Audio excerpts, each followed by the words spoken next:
Hi everyone, welcome to RP chemistry classes.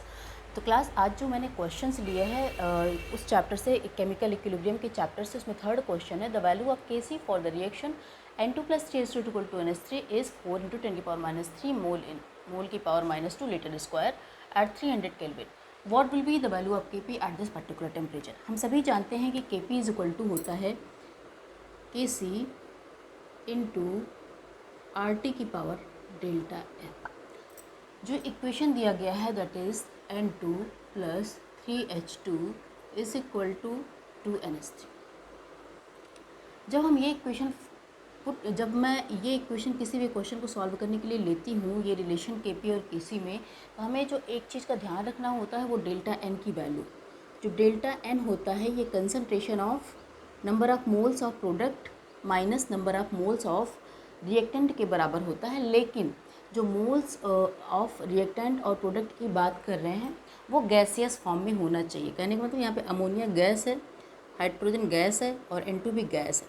तो delta N की value जो निकल के आएगी, total number of moles of product is 2 minus reactant कितनी है 3 + 1 4 -2।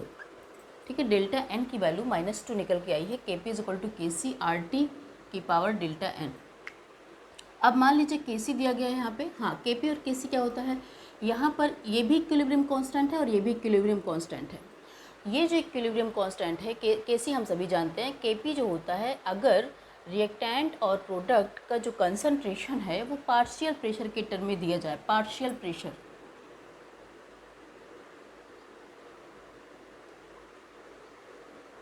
ठीक है, अगर रिएक्टेंट और प्रोडक्ट का कंसंट्रेशन पार्शियल प्रेशर के टर्म में दिया जाए तो जो इक्विलिब्रियम कांस्टेंट मैं यूज़ करने वाली हूँ दैट इज़ Kp। ठीक है, पार्शियल प्रेशर सभी जानते होंगे। पार्शियल प्रेशर क्या होता है, mole fraction of the species, किसी भी स्पीसीज का mole fraction into total pressure.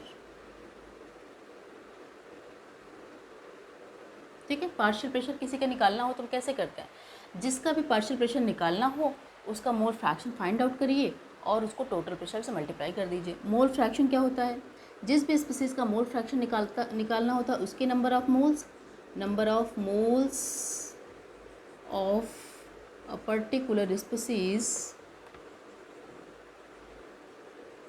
Divide by total number of moles.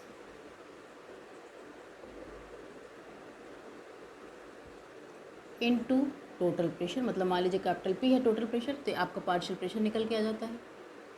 ठीक है, partial pressure number of moles of a particular species, जिसका हमें निकालना है पार्शियल प्रेशर, उसके number of moles divide by total number of moles into total pressure. ये हम partial pressure निकालते हैं इस तरीके से। ये जो इक्वेशन रिएक्शन दिया गया है इसमें Kc की वैल्यू ऑलरेडी गिवन है, आपको Kp की वैल्यू फाइंड आउट करनी है। देखिए यहाँ पे Kc की वैल्यू मोल -2 लीटर स्क्वायर में दिया गया है। अगर मैं इस वैल्यू को पुट करती हूँ तो Kp is equal to Kc this one 4 × 10⁻³ ठीक है।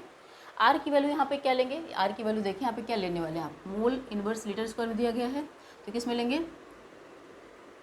R इज इक्वल टू कितनी वैल्यूज होती हैं, R इज इक्वल टू क्या होता है 8.31 जूल पर केल्विन पर मोल, या R is equal to 0.0821 litre atmosphere per kelvin per मोल।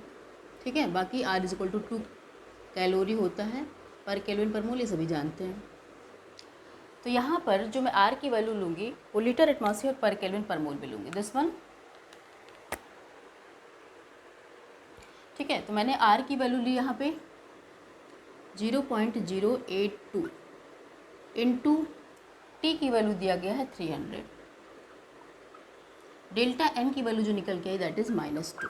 अब इसको आप आसानी से सॉल्व कर सकते हैं। Kp इज इक्वल टू 4 × 10⁻³ अगर ये पावर -2 है, अगर आप चाहो तो इसको डिनोमिनेटर में लेंगे तो 0.082 इंटू 300 स्क्वायर। ठीक है, इसको आप आसानी से सॉल्व कर सकते हैं। 4 × 10⁻³ डिवाइड बाई 0.08, अगर मैं अप्रॉक्स में निकालूँ तो 3 3 जा 0.08, 3 3 जा 9, 10⁻2 10⁻4 हो जाएगा।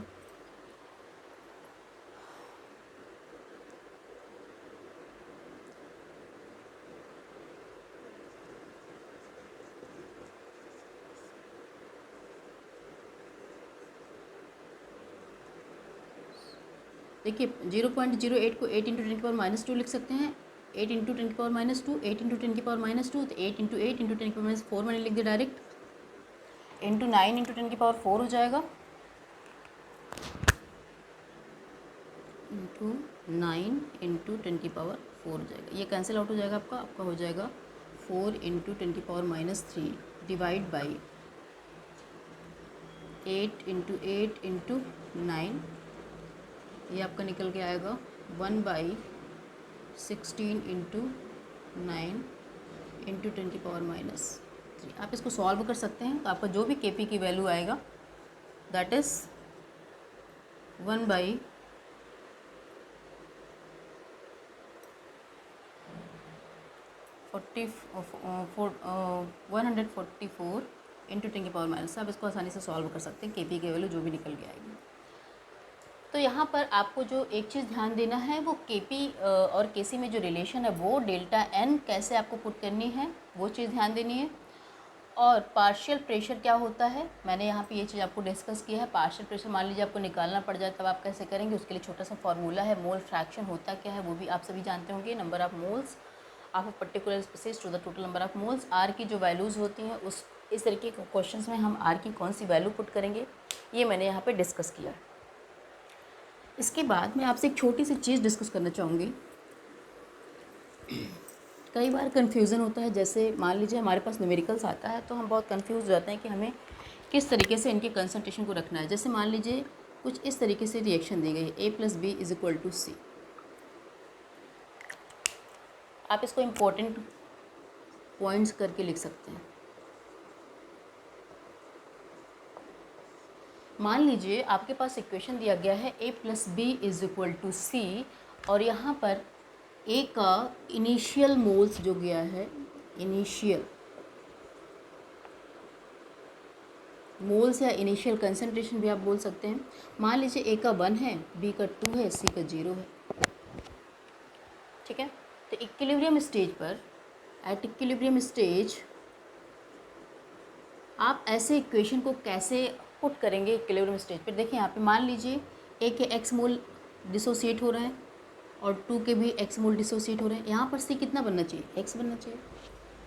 ध्यान दीजिएगा इस चीज़ को। अगर आपका जो इक्वेशन है वो इस फॉर्म में दिया गया है, A + B = C, और ये क्वेश्चन में कहा जा रहा है कि इनिशियली A के 1 मोल्स और B के 2 मोल्स लिए गए हैं, तो वहाँ पर जब आप इक्विलिब्रियम स्टेज की बात करेंगे, वहाँ पर जब आप इक्वेशन को पुट करेंगे, वहाँ पे जब आप रिएक्शन को आगे मतलब रिएक्शन को आगे सॉल्व करेंगे, तो वहाँ पर देखेंगे आप इसको इस फॉर्म में लिखेंगे 1 - x 2 - x x। मान लीजिए इसी इक्वेशन को कुछ इस तरीके से दिया जाए, सॉरी,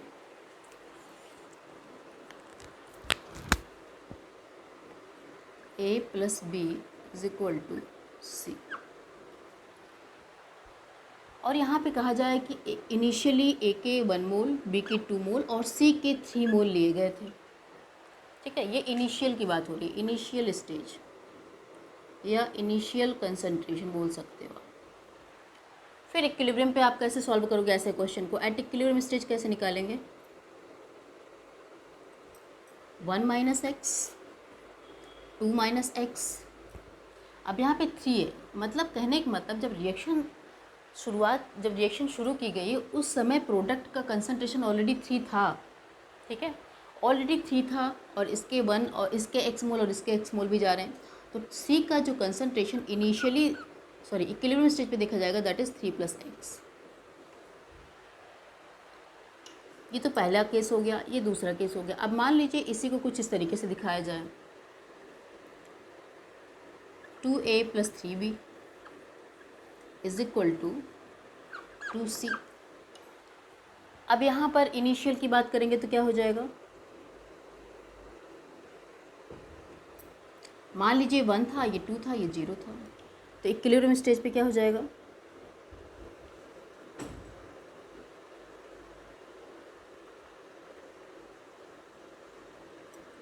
ये हो जाएगा 1 - ध्यान दें, 1 - ये 2 है यहाँ पे तो 2x, ये हो जाएगा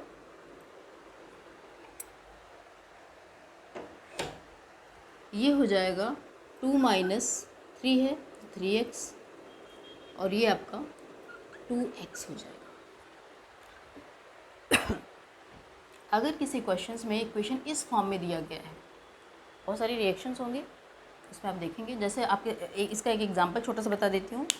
जैसे मान लीजिए ये है N2 + 3H2 = 2NH3 और कहा जा रहा है कि शुरुआत में नाइट्रोजन का 1 मोल, हाइड्रोजन का 2 मोल लिया गया है, तो इसका शुरुआत में 0 है। तो जब आप इक्विलिब्रियम स्टेज की बात करेंगे तो क्या हो जाएगा, 1 - x हो जाएगा।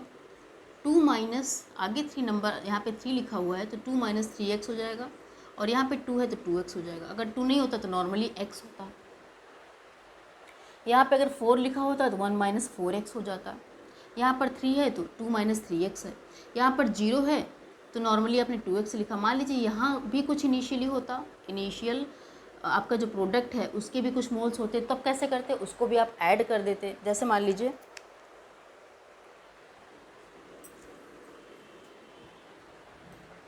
इसी को अगर मैं आगे फॉरवर्ड करूँ,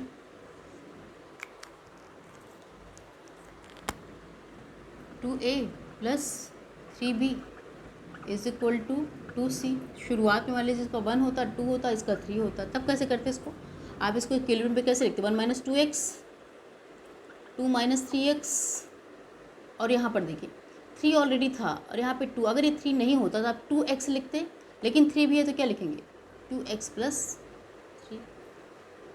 ये इक्विलिब्रियम की बात हो रही है और ये इनिशियल की बात हो रही है, ठीक है।